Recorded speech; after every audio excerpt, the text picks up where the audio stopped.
Marcus Chun adjusted his worn messenger bag as he stepped off the public transport pod at Central Station. The massive space hub buzzed with activity from dozens of alien species conducting their daily business across the galactic trade network.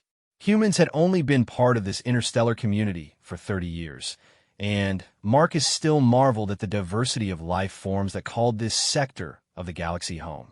The towering Valerian traders with their crystalline exoskeletons negotiated shipping contracts with the fluid-bodied Aquarians near the information kiosks.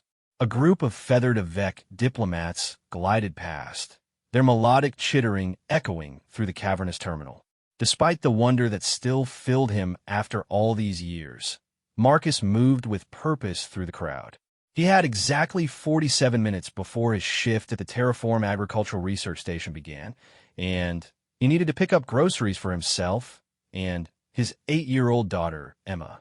Marcus had been a single father for 3 years now, ever since Sarah's transport ship had been lost in a navigational accident near the Helix Nebula. The Galactic Insurance Commission had classified it as an act of cosmic phenomenon and provided a modest settlement that helped with Emma's education and basic living expenses. But money was tight, especially on a research technician's salary. As he navigated toward the merchant quarter, Marcus passed through the recreational district where families of various species gathered in the artificial parks. The station's atmosphere processors maintained a comfortable environment for most carbon-based life forms, though some species required environmental suits or breathing apparatus. It was there, near a grove of Earth-imported maple trees, that Marcus heard it, a soft, keening sound that made his parental instincts immediately alert. He paused, scanning the area, and spotted the source behind a curved bench designed for the serpentine nagan species. A small figure huddled against the base of one of the maple trees, partially hidden by the synthetic grass and decorative rocks.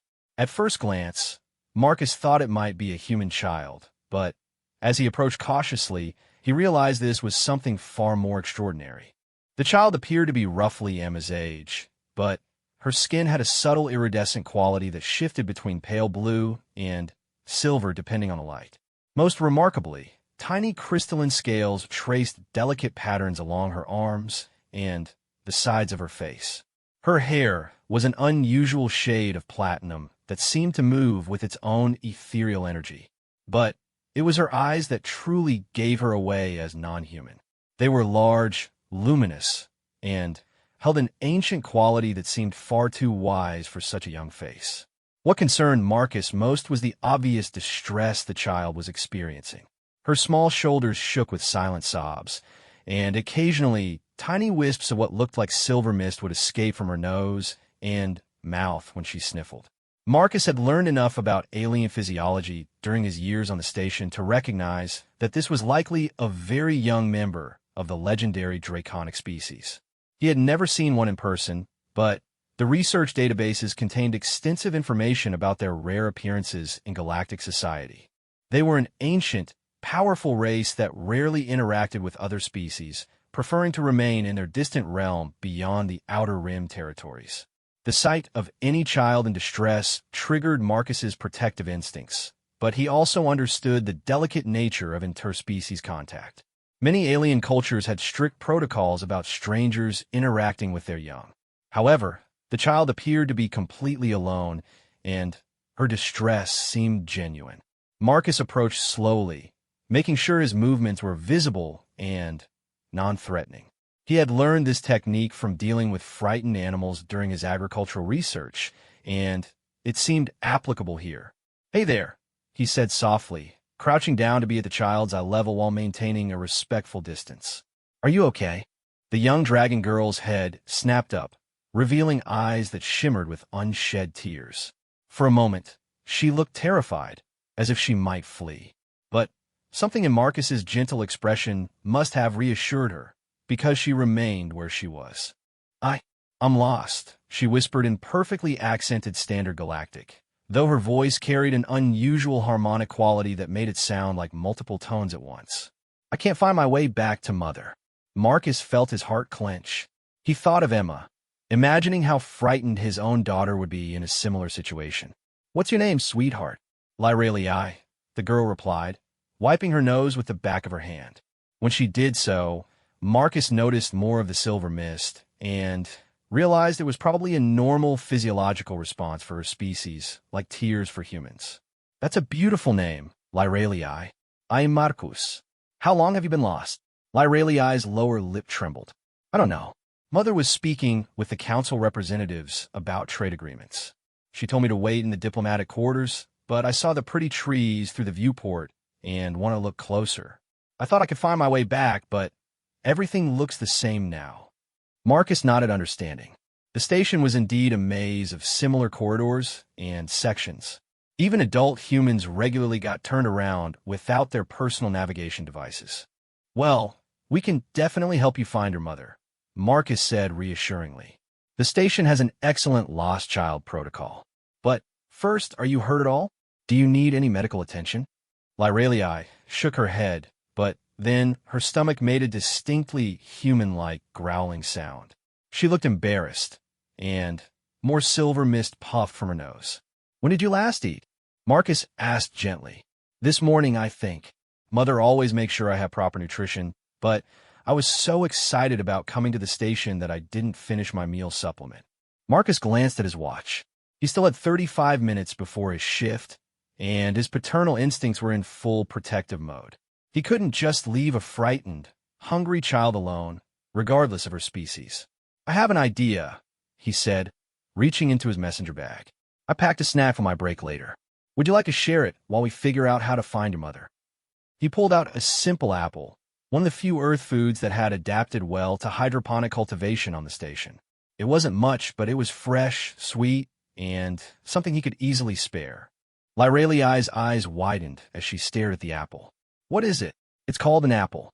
It's a fruit from my home planet, Earth. They're sweet and crunchy. Marcus used his small utility knife to cut the apple into slices, offering them to her on a clean napkin. My daughter loves them. The young dragon girl accepted a slice hesitantly, sniffing it delicately. When she bit into it, her entire face lit up with surprise and delight. It's wonderful, she exclaimed, the silver mist, now carrying what Marcus could swear was a pleasant, sweet scent. It tastes like happiness feels. Marcus smiled at her charming description. I'm glad you like it. Please, have as much as you want.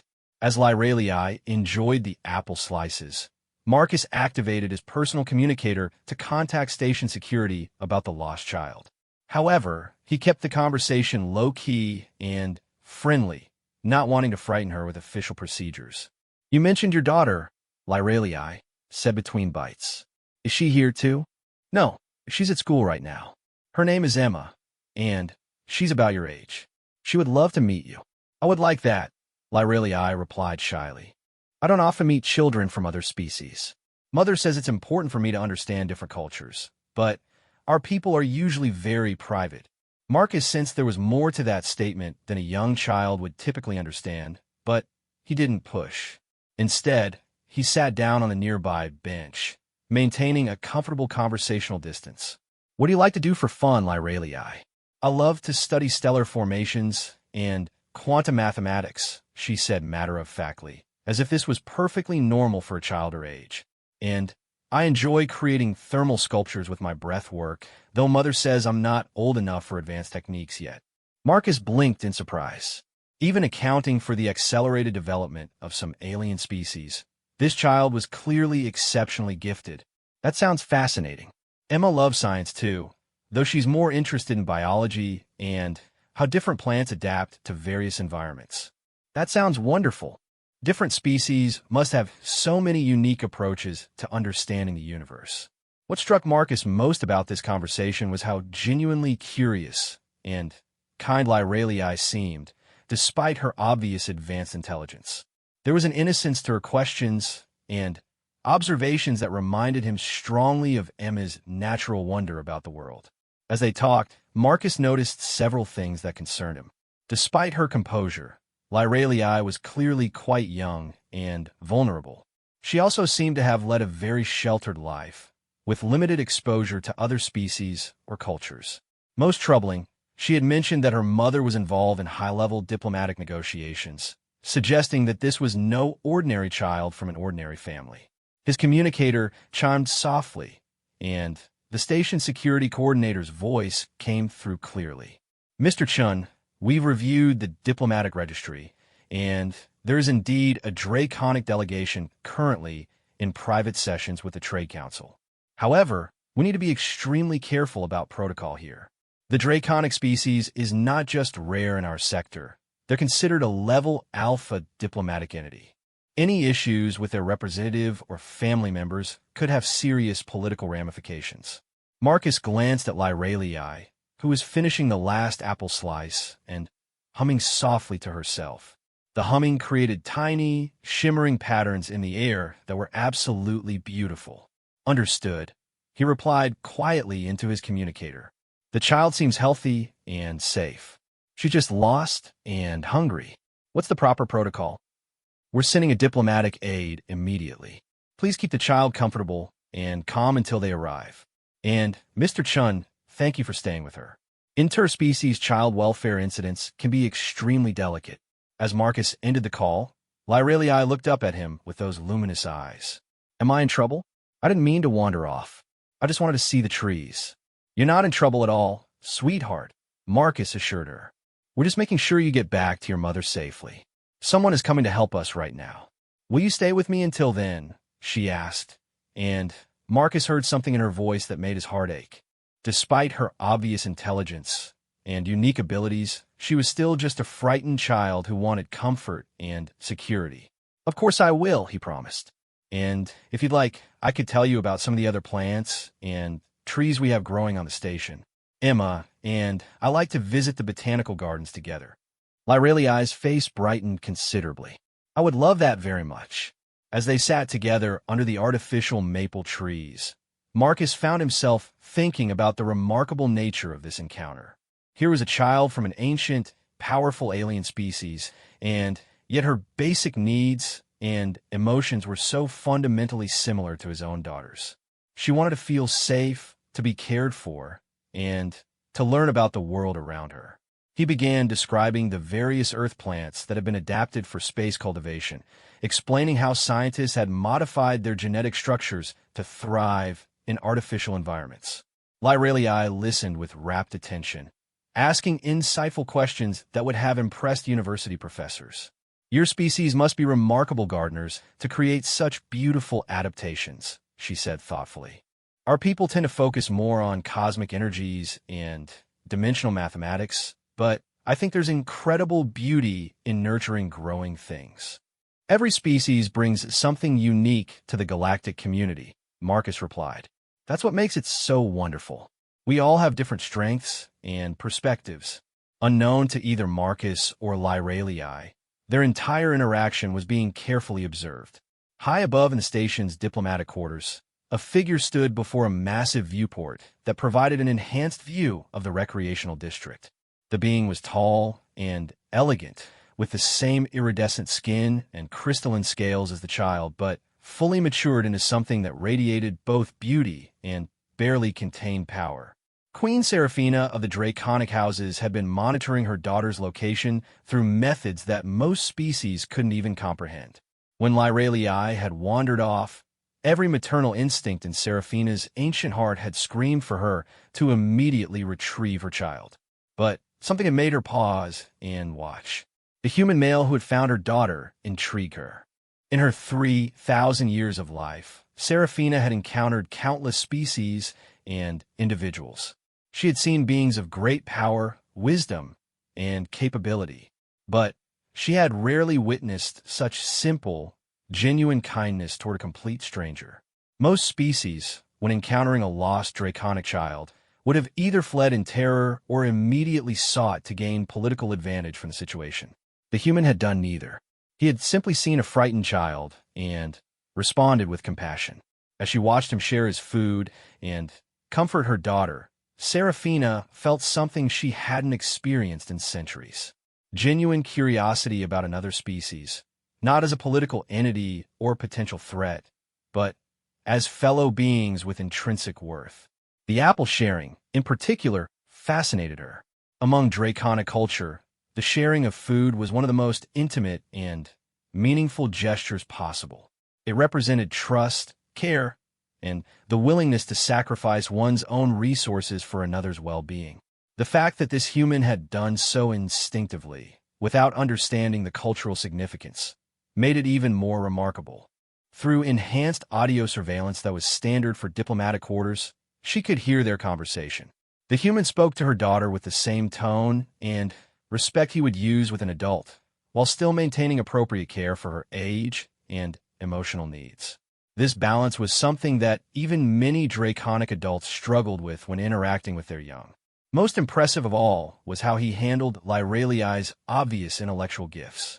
Rather than being intimidated or dismissive, he engaged with her interests while sharing knowledge from his own species' experiences. He was treating her as a complete individual worthy of respect and attention. When the diplomatic aide arrived, an efficient-looking Centaurian with multiple arms and a clipboard in her face, Marcus stood to greet them while keeping one reassuring hand near Lyraliai's shoulder. "Mr. Chun, I'm Coordinator Veltet. Thank you for staying with our young guest." "It was my pleasure," Marcus replied honestly. "Lyraliai is a remarkable young lady." The aide began running through standard protocol questions, checking Lyraliai's health and emotional state, confirming the circumstances of how she became separated from her guardian, and documenting the incident for diplomatic records. Throughout the process, Marcus noticed that Lyraliai seemed increasingly nervous about being transferred to official custody, even though Veltaith was being perfectly kind and professional. "Mr. Marcus," Lyraliai said quietly, tugging on his sleeve. "Will I see you again?" The question caught Marcus off guard. In his experience, chance encounters between species rarely led to ongoing relationships, especially when one party was from such a high-level diplomatic family. "I'm not sure, sweetheart," he answered honestly. "That would depend on your mother and what she thinks is appropriate." Lyraliai's face fell slightly, and Marcus felt a pang of regret. In the short time they had spent together, he had genuinely enjoyed her company. Her intelligence and curiosity reminded him of the best parts of Emma's personality. Coordinator Veltaith finished their documentation and prepared to escort Lyraliai back to the diplomatic quarters. As they began to walk away, the young dragon girl turned back to wave at Marcus. "Thank you for the apple," she called out, "and for being kind to me." Marcus waved back, watching until they disappeared around a corner. Only then did he check his watch and realize that his unexpected encounter had made him 15 minutes late for his shift. He gathered his bag and headed toward the agricultural research station, his mind still processing the remarkable interaction. He had no way of knowing that his simple act of kindness toward a lost child had been observed by one of the most powerful beings in the galaxy. Nor could he have imagined that this brief encounter would lead to consequences that would change not only his own life, but potentially the relationship between humanity and one of the oldest civilizations in the known universe. As Marcus hurried toward his workplace, thinking about how to explain his tardiness to his supervisor, Queen Seraphina continued to watch from her diplomatic quarters. The human had left an impression on her that she found difficult to shake. For the first time in centuries, she was curious about individual members of species, rather than just their collective political utility. And for the first time since taking custody of Lyraliai, she had seen her daughter genuinely happy and engaged with someone outside their own people. The implications of both realizations would require considerable thought. Marcus spent the rest of his shift thinking about his encounter with Lyraliai. Working in the hydroponic cultivation labs usually provided a meditative rhythm that helped him process his day, but today his mind kept returning to the remarkable young dragon girl. There had been something about her combination of advanced intelligence and childlike wonder that resonated deeply with his experiences raising Emma. As he monitored nutrient levels in the tomato growing chambers, Marcus found himself wondering what Lyraliai's normal life was like. She had mentioned studying stellar formations and quantum mathematics as if they were elementary subjects, yet she had been delighted by something as simple as an apple. It suggested a life rich in academic learning, but perhaps lacking in simple pleasures. His personal communicator chimed softly, indicating an incoming message from Emma's school. Marcus quickly checked the notification, hoping there wasn't a problem. Instead, He found a routine update about the next day's field trip to the station's Xenobiology Museum. The message made him smile as he remembered Emma's excitement about seeing preserved specimens from dozens of different worlds.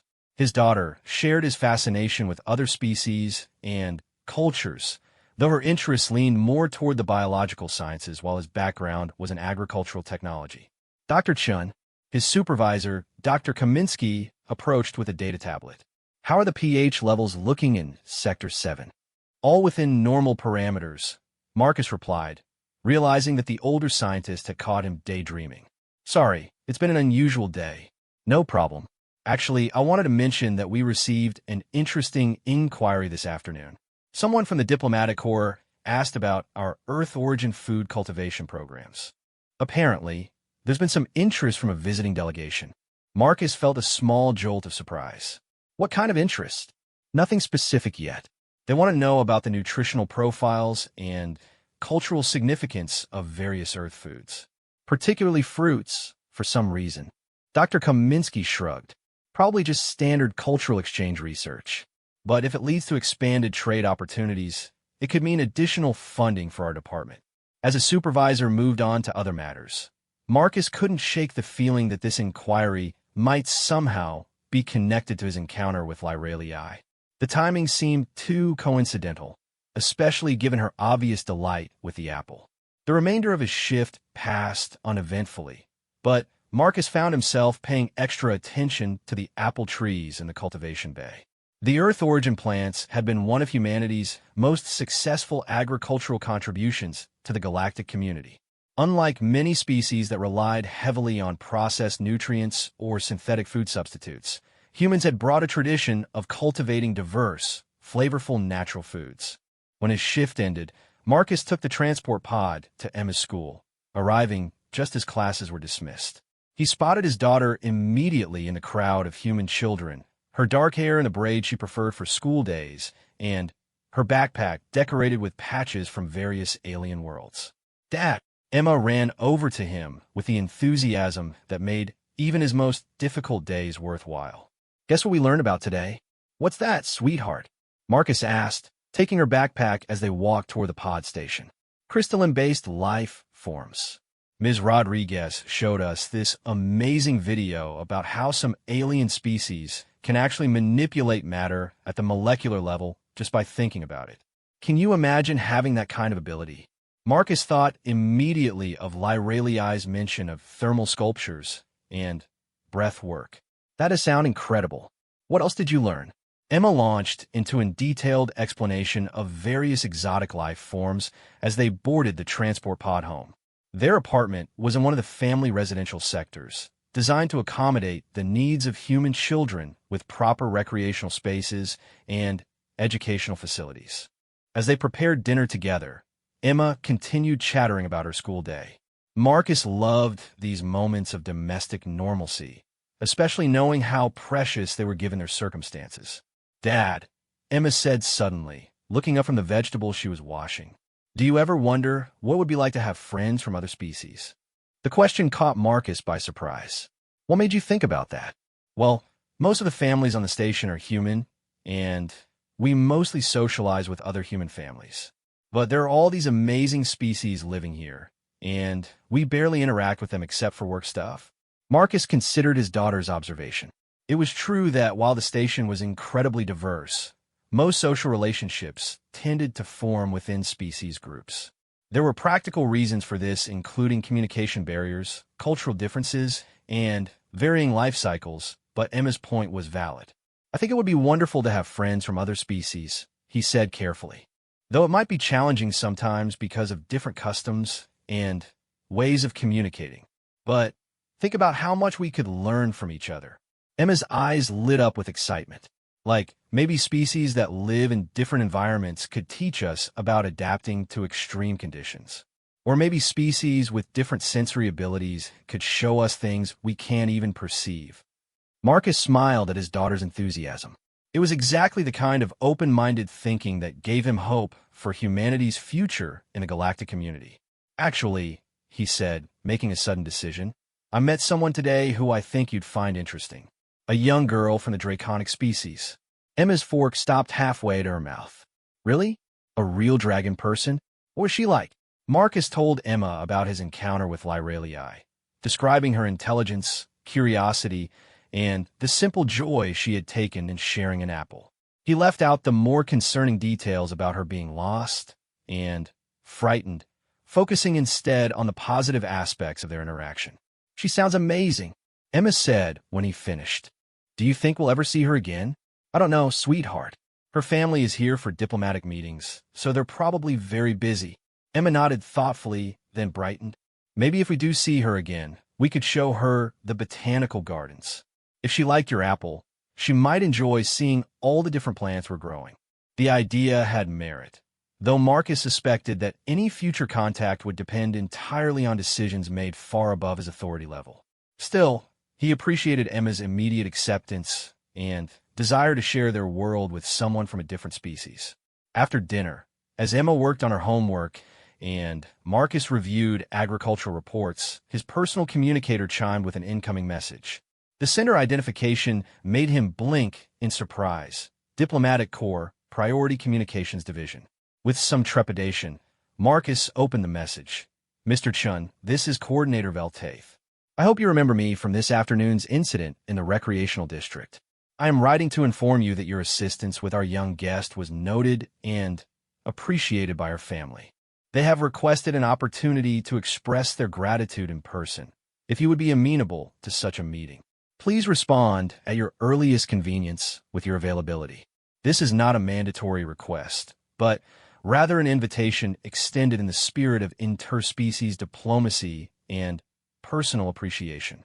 Marcus read the message twice, then showed it to Emma, who squealed with excitement. Dad, you have to say yes. This could be the beginning of an amazing friendship. Slow down there, Marcus said gently. This is probably just a formal diplomatic courtesy. I don't want you to get your hopes up for anything beyond a simple thank you meeting. But even as he cautioned his daughter, Marcus felt his own excitement building. The chance to learn more about draconic culture and to see Lyralii again was genuinely appealing. Moreover, if Emma was right about the potential for cross-species friendships, this could be an important opportunity for both of them. He composed a polite response indicating that he would be honored to meet with Lyralii's family and suggesting several possible times over the next few days. The reply came back within minutes. Excellent. Please report to Diplomatic Suite 7 Alpha tomorrow at 1800 hours. You are welcome to bring your daughter if you wish, as our young guest specifically requested to meet her. Emma literally jumped up and down when she read this. She wants to meet me. Dad, this is the most exciting thing ever. Marcus couldn't help but share his daughter's enthusiasm, though he tried to temper it with practical considerations. Remember, this is a formal diplomatic meeting. We'll need to be on our best behavior and be respectful of their customs. Of course, I'll research draconic culture tonight so I don't accidentally do anything rude. True to her word, Emma spent the evening reading everything she could find about the draconic species on the public database networks. Most of the information was fairly general, as the draconics were notoriously private, but she managed to learn basic facts about their history, known cultural practices, and physiological characteristics. Dad, did you know that draconics can live for thousands of years? Emma said from her study corner. And their social structures are based on complex philosophical principles about cosmic harmony and personal development. That's fascinating, Marcus replied, though he was also slightly intimidated by these facts. The idea that Lyralii's family members might be centuries or even millennia old put their afternoon encounter in a new perspective. Also, it says here that they rarely interact with other species because they prefer to focus on internal development rather than external relationships. So the fact that they want to meet with us is actually really unusual. Marcus nodded, beginning to understand that tomorrow's meeting might be more significant than he had initially realized. The Draconics weren't just another alien species with different customs. They were an ancient, powerful civilization that had chosen to remain largely isolated from galactic affairs. The next day passed slowly as Marcus tried to focus on his work while anticipating the evening meeting. He had chosen his best casual clothes, something respectful but not overly formal, and had helped Emma select an outfit that was nice but still allowed her to feel comfortable. As 1800 hours approached, they made their way to the diplomatic section of the station. The corridors here were wider and more elegantly appointed than the residential areas, with artwork and architectural features designed to accommodate various alien physiologies and aesthetic preferences. Suite 7 Alpha turned out to be an impressive set of rooms with a reception area that could have comfortably hosted 50 beings. When they announced themselves to the security system, the doors opened to reveal Coordinator Veltaith waiting to greet them. Mr. Chun, Miss Chun, welcome. Thank you for accepting this invitation. As they were escorted through beautifully appointed rooms filled with what appeared to be priceless artifact from across the galaxy, Marcus began to truly understand the magnitude of who they were about to meet. Coordinator, he said quietly, I hope you don't mind me asking, but exactly how important is Lyraliai's family? Veltaith paused and gave him a meaningful look. Mr. Chun, you shared your lunch yesterday with the daughter of Queen Seraphina, the sovereign ruler of the Draconic houses, and one of the oldest continuously reigning monarchs in the galaxy. Her Majesty has not met personally with representatives of another species in over 2 centuries. Marcus felt Emma's hand slip into his as they both realized the true scope of what was about to happen. Don't worry, Veltaith added kindly. Her Majesty specifically requested that this be an informal meeting. You are here as Lyraliai's friend, not as official representatives of humanity. Before either of them could respond, they heard a familiar young voice calling out excitedly. Mr. Marcus, Emma. Lyraliai came running toward them, her face bright with joy. She had changed from her simple clothes of the previous day into what appeared to be a beautifully crafted dress that seemed to be made from woven starlight. But, despite her elegant attire, her greeting was purely that of an excited child seeing a friend. She threw her arms around Marcus in a spontaneous hug, then turned to Emma with sparkling eyes. You're Emma. Your father told me so much about you. I can't wait to be friends. Emma, initially speechless with amazement, quickly recovered her composure and smiled broadly. I can't wait either. Dad said you're interested in science. I love science too. As the 2 girls immediately began chattering about their favorite subjects, Marcus felt a presence behind him and turned to see a figure that took his breath away. Queen Seraphina was tall and elegant, with the same iridescent skin and crystalline features as her daughter, but matured into something that radiated both incredible beauty and unmistakable power. Her presence filled the room in a way that was both commanding and oddly comforting. Mr. Chun, she said, and her voice carried the same harmonic quality as Lyraliai's, but with depths that suggested centuries of experience. I am Seraphina. Thank you for caring for my daughter yesterday. Marcus managed to maintain his composure and offer a respectful bow. Your Majesty, it was my honor. Lyraliai is a remarkable young lady.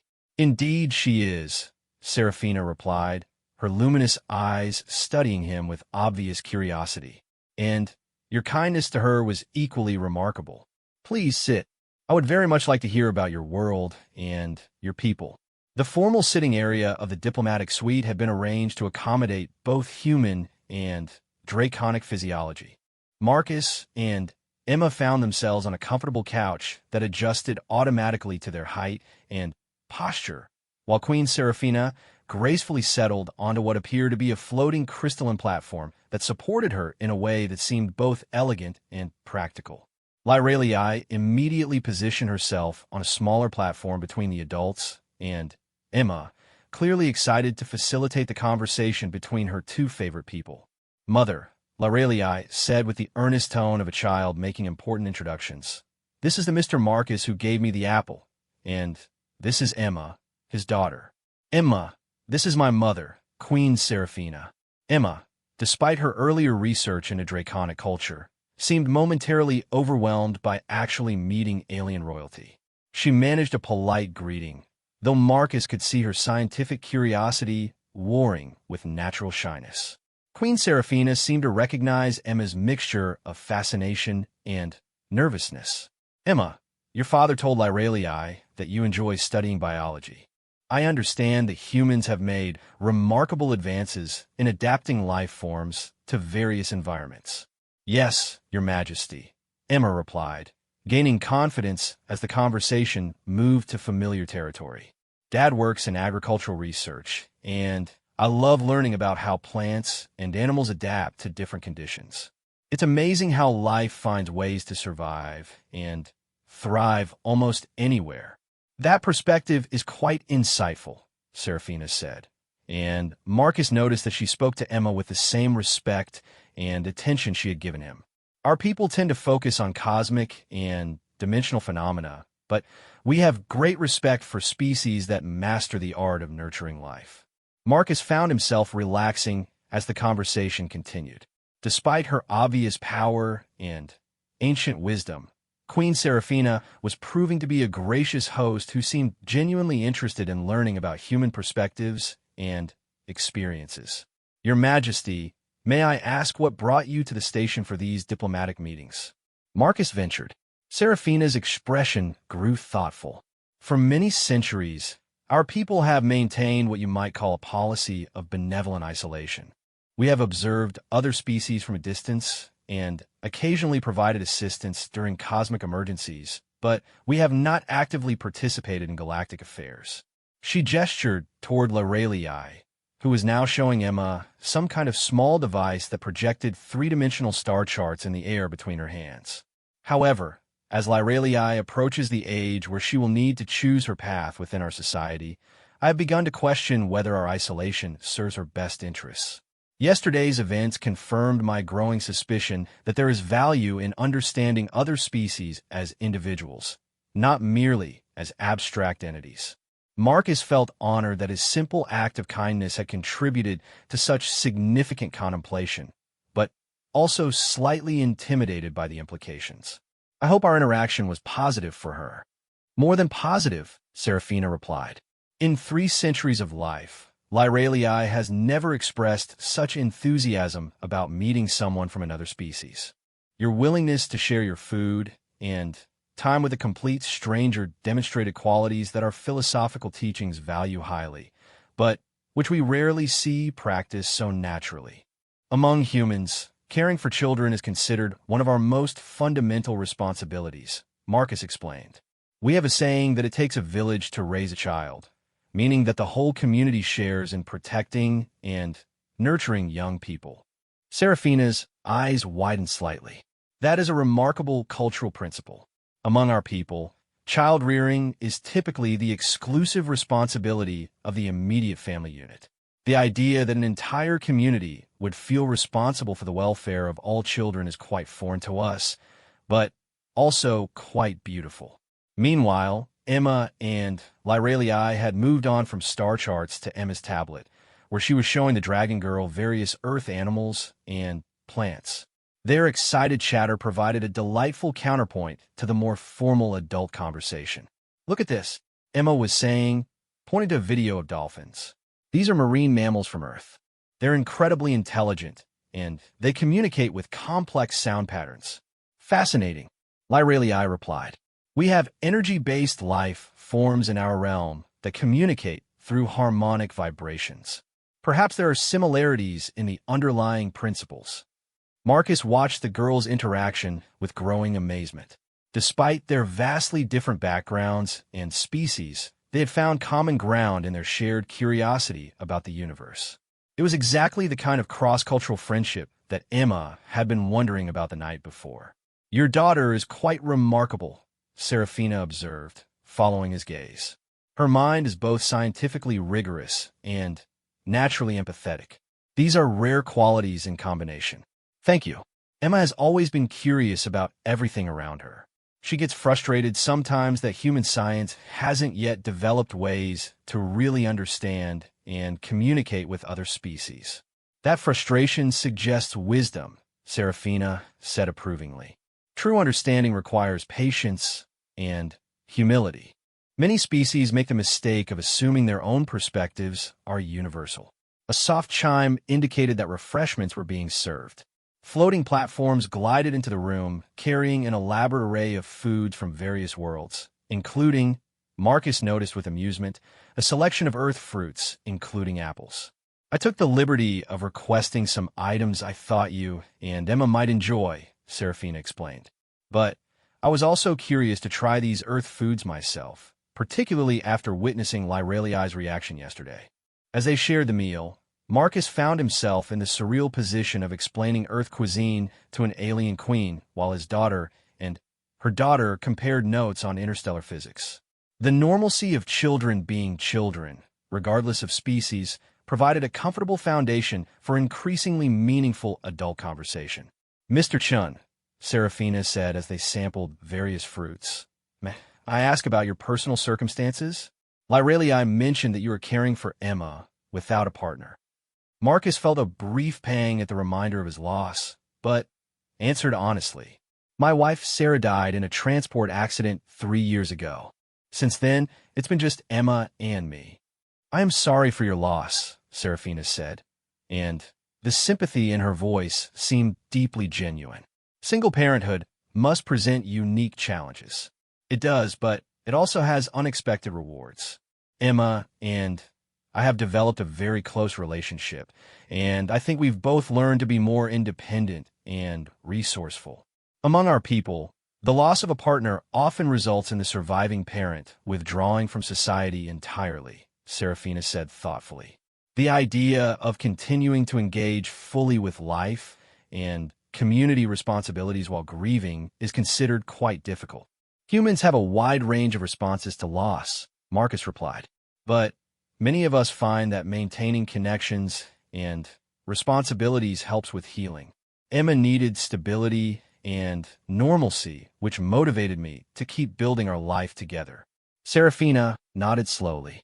Your species' emphasis on community support and resilience is quite remarkable. It suggests emotional and social adaptability that might be very valuable in an increasingly interconnected galaxy. The conversation was interrupted by excited squealing from the girls. Emma had shown Lyreliai some kind of video game on her tablet, and they were now collaborating on solving puzzles that required both human pattern recognition and what appeared to be Lyreliai's intuitive understanding of quantum mechanics. They work well together, Marcus observed. Indeed, it occurs to me that this friendship could be beneficial for both children, Serafina said carefully. Lyreliai has had very limited exposure to peer relationships, and Emma clearly thrives on intellectual challenge and cross-cultural learning. Marcus sensed that this conversation was heading towards something significant, but he wasn't sure what Queen Serafina was suggesting. Your Majesty, are you saying that you'd like them to continue being friends? I'm saying that I have been considering whether our isolation serves our people's best interests, particularly for the younger generation. This meeting has reinforced my growing belief that meaningful relationships across species boundaries could be valuable for all involved. Before Marcus could respond, Lyreliai looked up from the game and addressed her mother directly. Mother, could Emma and her father visit our realm sometime? I would love to show her the crystal gardens and the dimensional observatories. Serafina's expression showed surprise at her daughter's boldness, but also something that looked like pride. That would be a very unusual invitation, little star, but wouldn't it be wonderful? Lyreliai pressed. Emma could learn about our sciences, and I could learn more about human biology and culture. We could have the best education in the galaxy.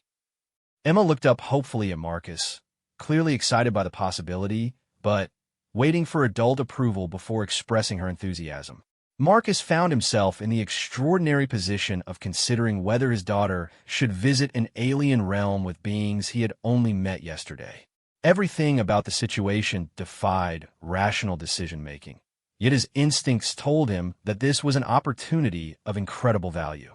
That would be an amazing experience for Emma, he said carefully, but I would need to understand more about the practicalities and safety considerations. Of course, Serafina replied. Such an arrangement would require considerable planning and preparation, but the principle itself has merit. Cultural exchange at the personal level might be far more valuable than formal diplomatic protocols. Could Mr. Marcus come too? Lyreliai asked. I would like to learn more about human parenting and community structures. Serafina looked genuinely surprised by this request. You'd want to study other species' approaches to child rearing? Yes. Mr. Marcus and Emma have such a nice relationship, and they both seem so happy and confident. I think there might be things we could learn. Marcus felt touched by Lyraliai's observation, but also intrigued by the implications of what she was suggesting. The idea that his relationship with Emma might offer insights to an ancient, advanced civilization was both humbling and remarkable. I must consider this carefully, Serafina said. Our realm has not hosted visitors from other species in many centuries. But perhaps it is time to reconsider some of our traditions. The remainder of the evening passed in animated conversation as the two families continued to learn about each other's cultures, values, and perspectives. Marcus found himself increasingly impressed by Queen Serafina's wisdom and openness, while Emma and Lyraliai continued to discover new areas of shared interest. As the formal meeting began to wind down, Serafina made an unexpected announcement. Mr. Chun, Emma, I would like to propose something unconventional. Our diplomatic meetings will continue for another week. During that time, I would very much like to continue our conversations and perhaps allow the girls to spend more time together. Would you be amenable to regular meetings? We would love that. Emma burst out, then looked embarrassed by her enthusiasm. I mean, if that would be appropriate. Serafina smiled at Emma's excitement. I believe such meetings would be very appropriate indeed. And perhaps, Mr. Chun, you could show us more of the station's facilities? I confess that Lyraliai's adventure yesterday made me realize how little I understand about how mixed-species communities function. Marcus agreed readily, already thinking about the various areas of the station that might interest them. The botanical gardens Emma had mentioned would be perfect, as would some of the educational and recreational facilities designed for families. As they prepared to leave, Lyraliai gave both Marcus and Emma enthusiastic hugs. Thank you for being my friends, she said sincerely. I never knew that having friends could make everything seem so much more interesting. Emma hugged her back just as enthusiastically. Thank you for wanting to be my friend too. I can't wait to learn more about your world. As Marcus and Emma made their way back to their quarters, both were quiet for a while, processing the remarkable evening they had just experienced. Dad, Emma said finally, do you think we could really visit their realm? I don't know, sweetheart. That would be a very big decision that would affect our whole lives. But it would be the most amazing adventure ever. Think about everything we could learn. Marcus smiled at his daughter's boundless enthusiasm for new experiences. It was one of the qualities he loved most about her, and also one that sometimes worried him as a parent trying to keep her safe. Let's see how the next week goes, he said diplomatically. This friendship is just beginning. We need to take time to really get to know each other before making any big decisions. Emma nodded, though her eyes were bright with dreams of interstellar adventure and alien crystal gardens. As they settled in for the night, Marcus reflected on the day's events. 24 hours ago, he had been a single father working a routine job and raising his daughter in the predictable environment of a space station. Now, he was contemplating the possibility of visiting an alien realm as the guest of a species that rarely interacted with outsiders. The rapid pace of change was both exciting and slightly terrifying. But as he thought about the genuine warmth and curiosity that both Lyraliai and Queen Serafina had shown, Marcus felt increasingly confident that this unexpected friendship might lead to something truly extraordinary for both families. Over the following week, Marcus and Emma's lives took on a rhythm that was both wonderful and surreal. Each evening after Marcus finished his shift at the agricultural research station, they would meet with Queen Serafina and Lyraliai for what had begun as formal diplomatic visits, but quickly evolved into genuine family time. The friendship between Emma and Lyraliai blossomed with remarkable speed. Despite their vastly different backgrounds, the two girls discovered that curiosity about the universe was a universal language.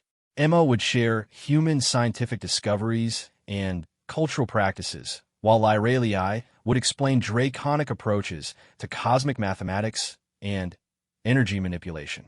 Marcus found himself equally engaged in conversations with Queen Serafina.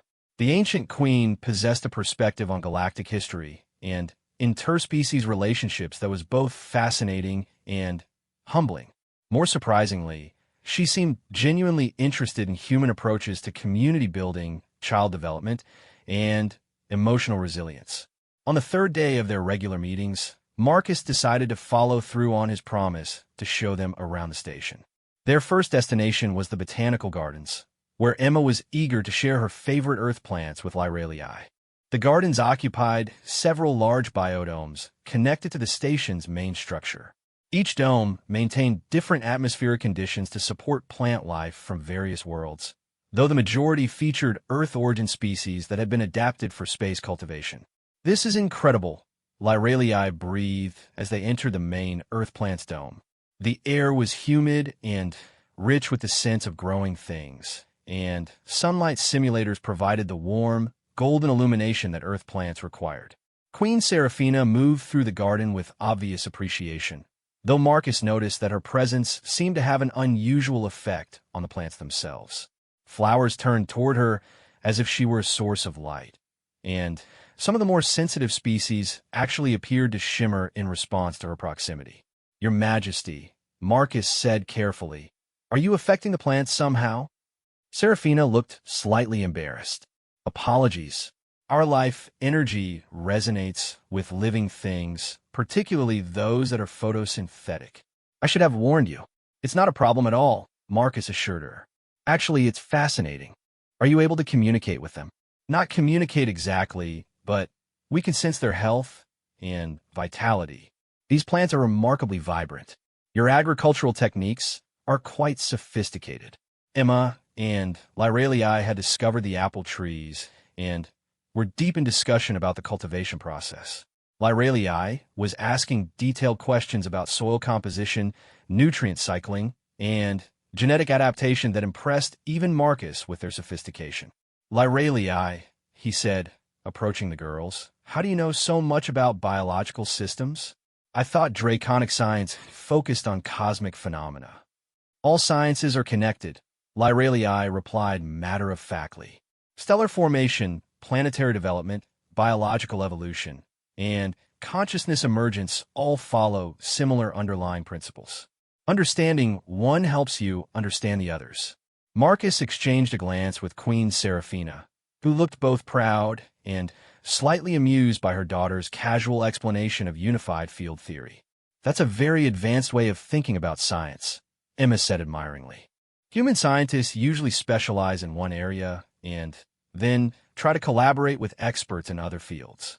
"Perhaps both approaches have value," Seraphina suggested. "Specialization allows for deep understanding, while integrated thinking provides broader perspective." As they continued through the gardens, Marcus found himself observing the cultural exchange taking place between the two families.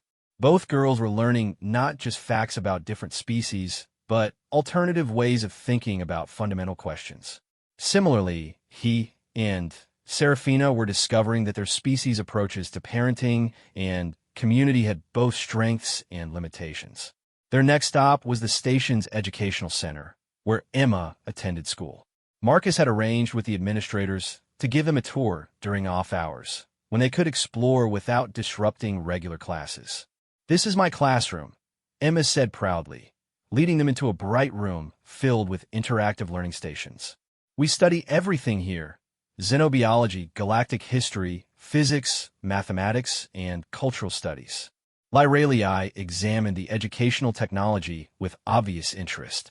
"How many children learn together in one group?" "Usually about 25 in each class," Emma replied. "And we have children from different families, so we all learn from each other's perspectives." "That's remarkable," Seraphina said. "Draconic education is typically conducted individually or in very small family groups. The idea of large-scale collaborative learning is quite foreign to us. Do you think it would work for your people?" Marcus asked. "I'm beginning to think many human practices might work for us," Seraphina replied thoughtfully.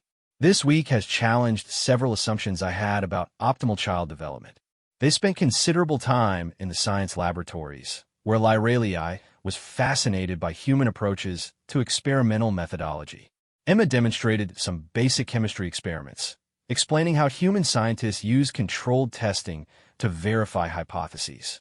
We tend to use more intuitive and theoretical approaches, Lyralii explained.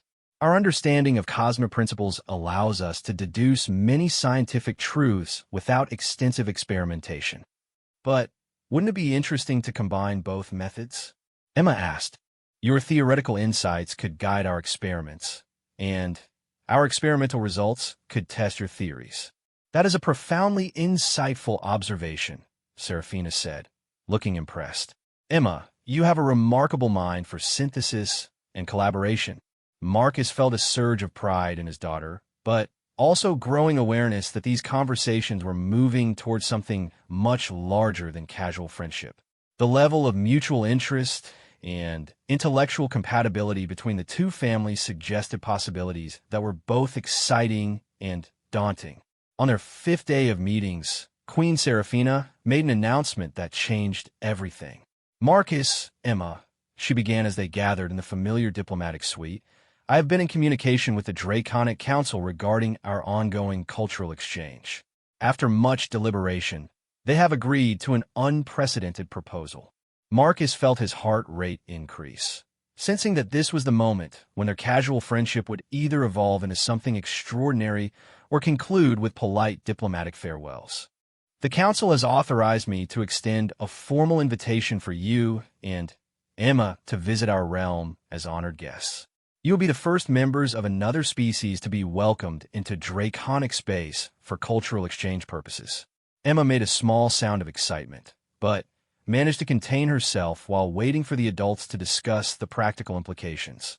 Your Majesty, Marcus said carefully, this is an incredible honor, but I have to ask about the practical considerations.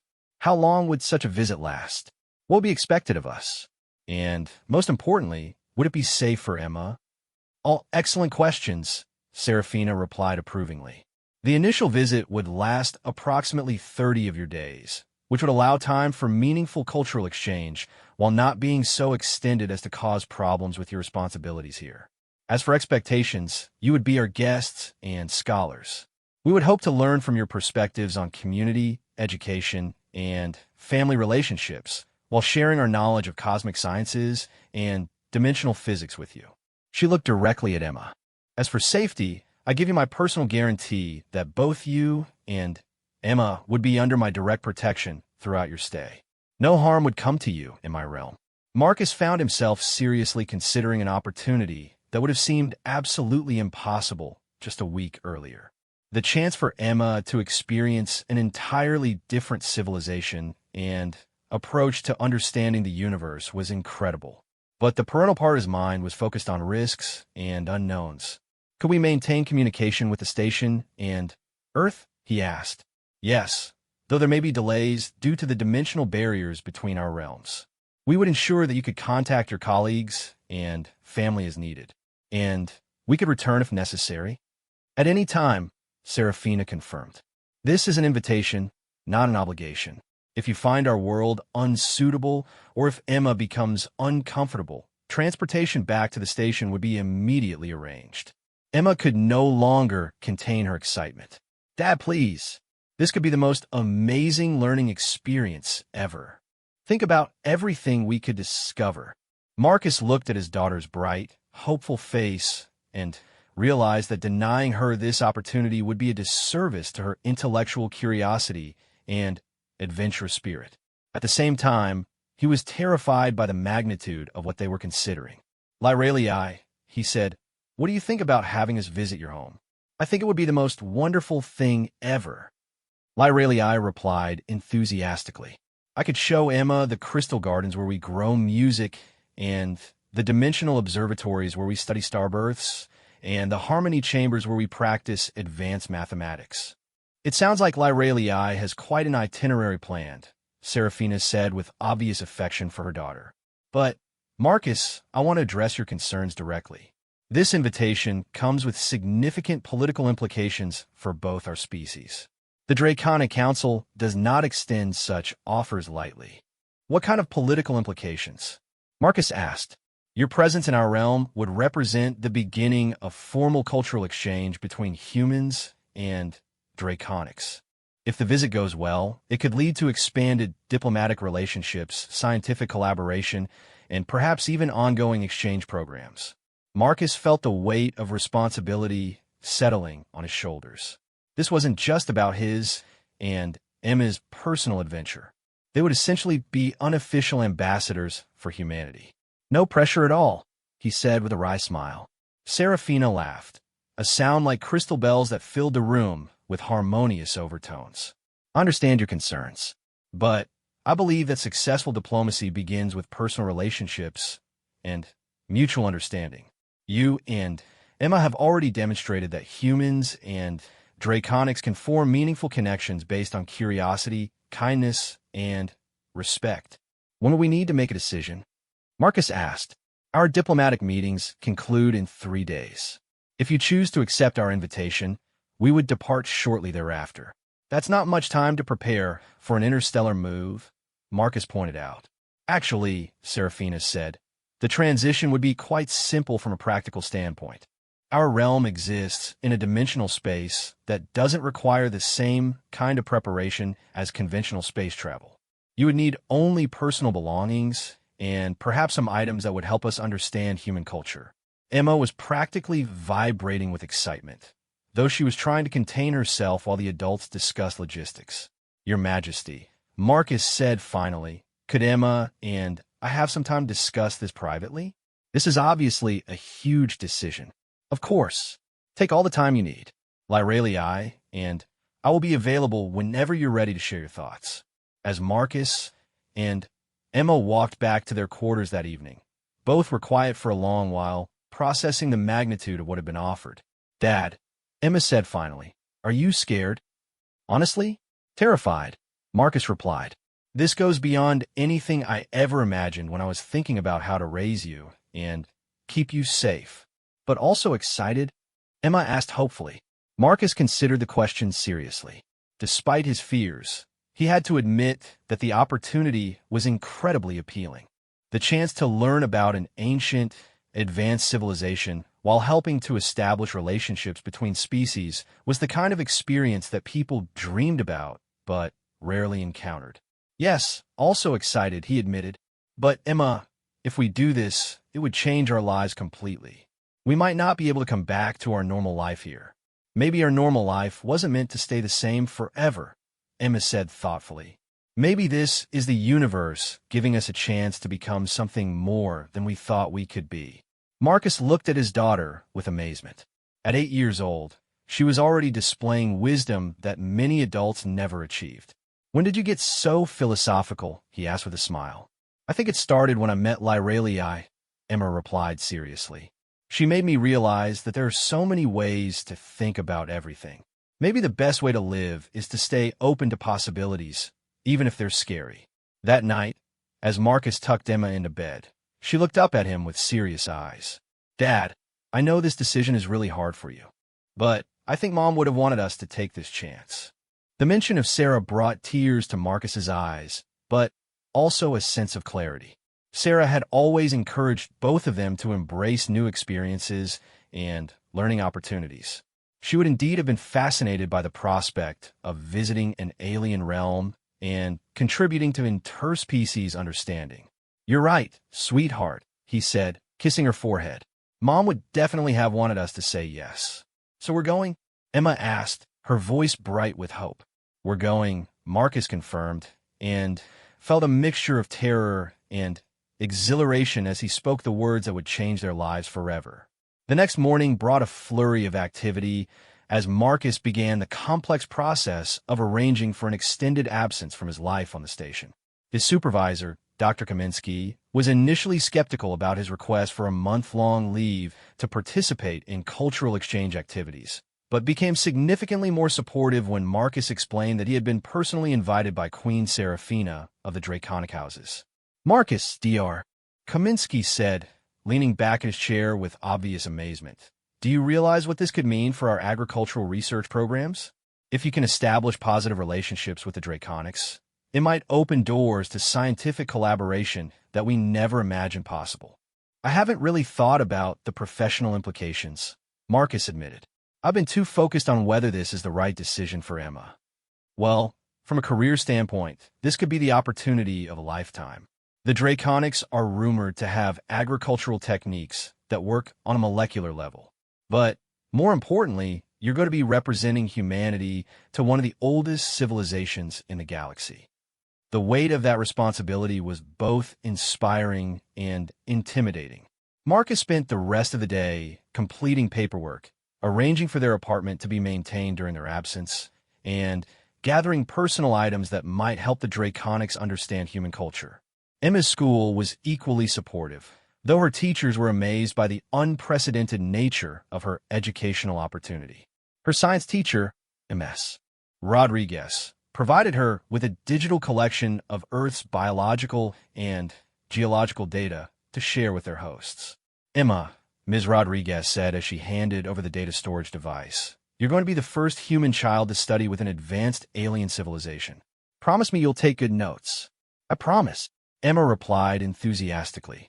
"I'm going to learn everything I can and share it with everyone when we get back." Word of their upcoming journey spread quickly through the human community on the station.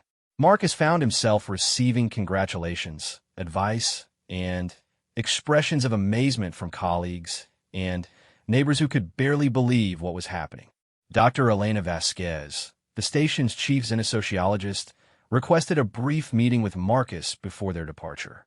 "I wanted to give you some general guidance about cultural immersion with non-human species," she explained. "The most important thing is to observe carefully and ask questions when you're unsure about appropriate behavior. Most species appreciate genuine curiosity and respect for their customs." "Any specific advice about the Draconics?" Marcus asked. "Very little is known about their internal culture, but the few encounters we've documented suggest they value wisdom, patience, and what they call harmonic balance. They seem to make decisions based on long-term consequences rather than immediate benefits." Dr. Vasquez paused thoughtfully. "Actually, the fact that they've invited you suggests that your natural parenting instincts align well with their values. Your caring response to Lyralii demonstrated exactly the kind of character they seem to respect." On their final evening before departure, Marcus and Emma had dinner with some of their closest friends on the station. The gathering was both celebratory and melancholy, as everyone tried to process the magnitude of what was about to happen. "You'll stay in touch, right?" asked Jenny Morrison, Emma's best friend at school. "Of course," Emma replied, "and I'll bring back pictures and stories about everything we see." "Just promise me you'll be careful," said Dr. Sarah Kim, Marcus's closest colleague. "We still don't know much about Draconic society or what their expectations might be." "Queen Seraphina has been incredibly gracious and considerate," Marcus replied. "I believe we can trust her assurances about our safety." As the evening wound down, Marcus found himself reflecting on how dramatically their lives had changed in just over a week. 7 days ago, he had been a single father focused on providing stability and education for his daughter within the familiar confines of human society. Now they were preparing to leave that society entirely for an adventure that could reshape their understanding of the universe. The next morning, Marcus and Emma gathered their carefully selected belongings and made their way to the diplomatic quarters for the final time. They had packed light, as Seraphina had assured them that most of their material needs would be provided in the Draconic realm.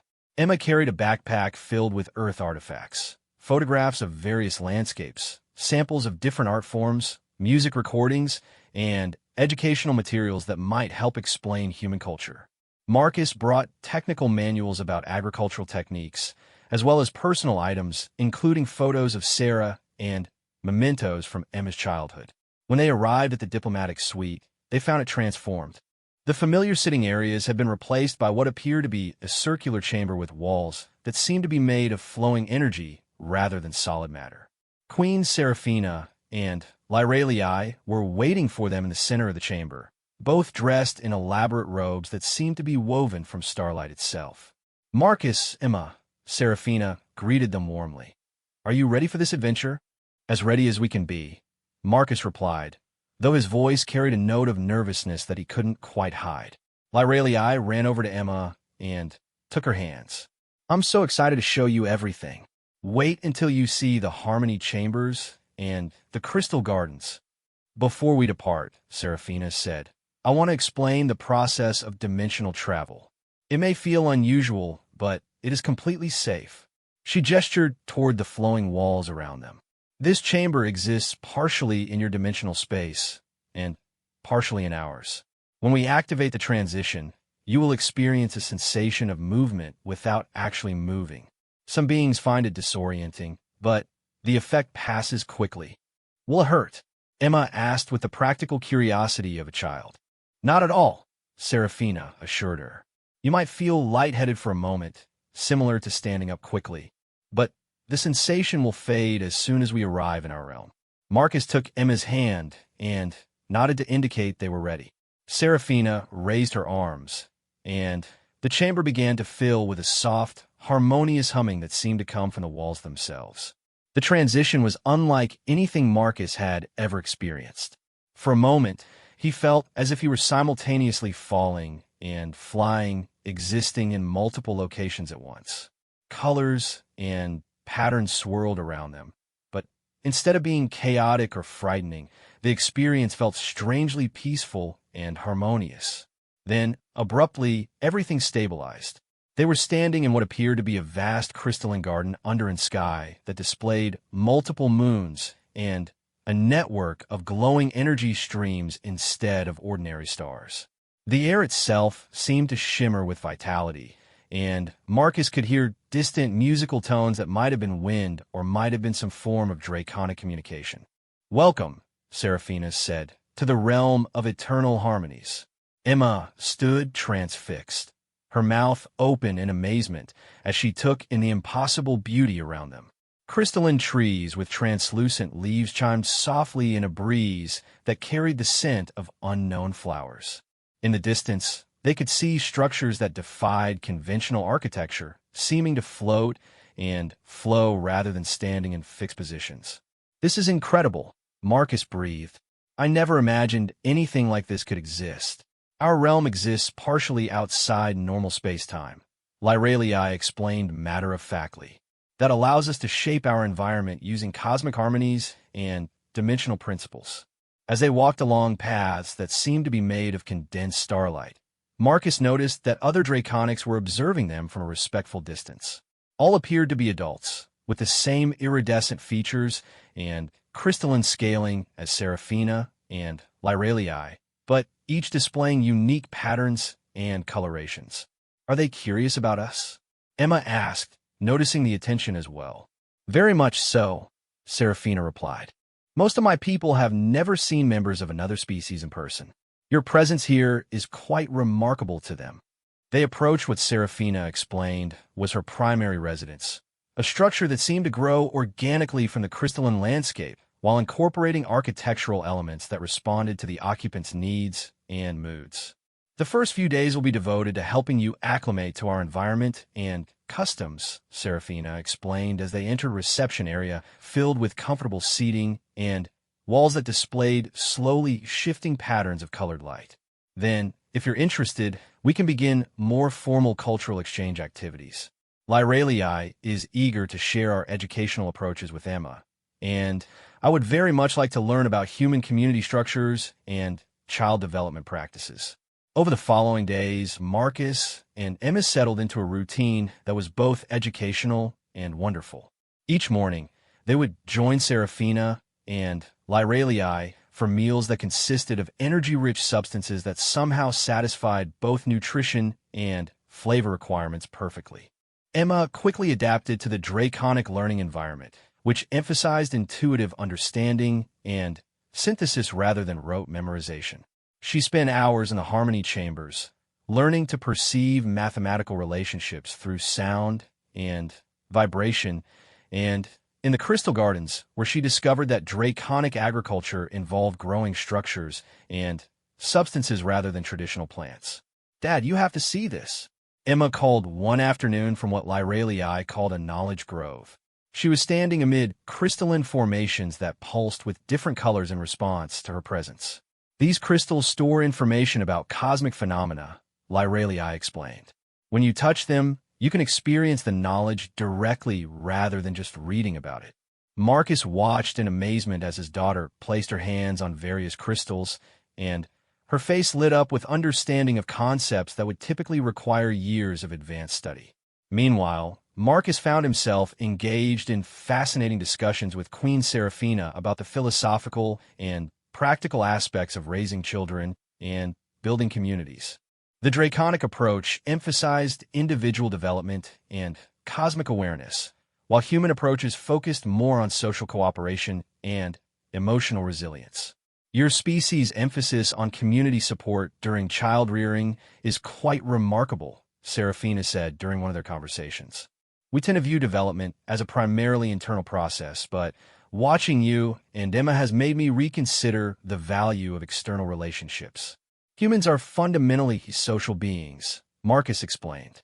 We develop our sense of self through interactions with others. Children especially need multiple perspectives and relationships to grow into balanced adults. This explains Lyraliai's remarkable development since meeting Emma, Seraphina observed. She has shown more emotional growth and social confidence in the past few weeks than in the previous several years. As their stay progressed, Marcus began to understand that their visit was having effects far beyond simple cultural exchange. The Draconic community was reassessing some of their fundamental assumptions about isolation and individual development, while he and Emma were gaining perspectives on cosmic science and dimensional thinking that would revolutionize their understanding of the universe. On their 20th day in the realm, Seraphina made an announcement that surprised everyone. The Council has been observing our cultural exchange with great interest, she said as the two families gathered for their evening meal. They have proposed something unprecedented. Marcus felt his now familiar mixture of excitement and apprehension. In the few weeks since meeting the Draconic royal family, unprecedented had become a common theme in their lives. They're interested in establishing a formal exchange program between our species, Seraphina continued. Young Draconics would have opportunities to study human community and cooperation, while human students could learn our approaches to cosmic science and dimensional mathematics. That sounds amazing, Emma said immediately. Think about how much everyone could learn. It would be remarkable, Marcus agreed, but how would such a program work practically?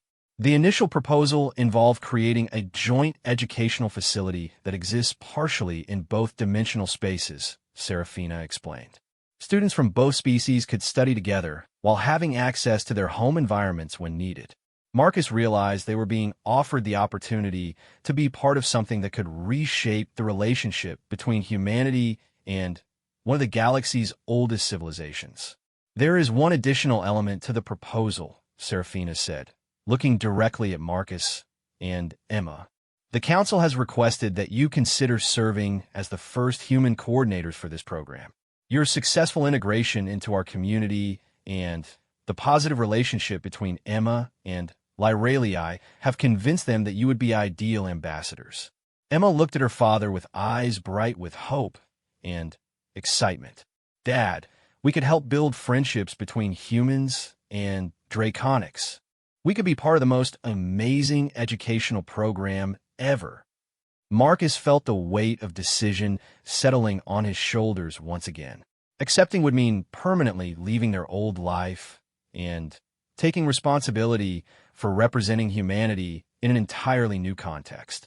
But it would also mean contributing to something that could benefit both species for generations to come. He thought about Sarah and what she would have wanted for their daughter. He remembered Emma's wisdom about staying open to possibilities, even when they were frightening. Your Majesty, he said finally, Emma and I would be honoré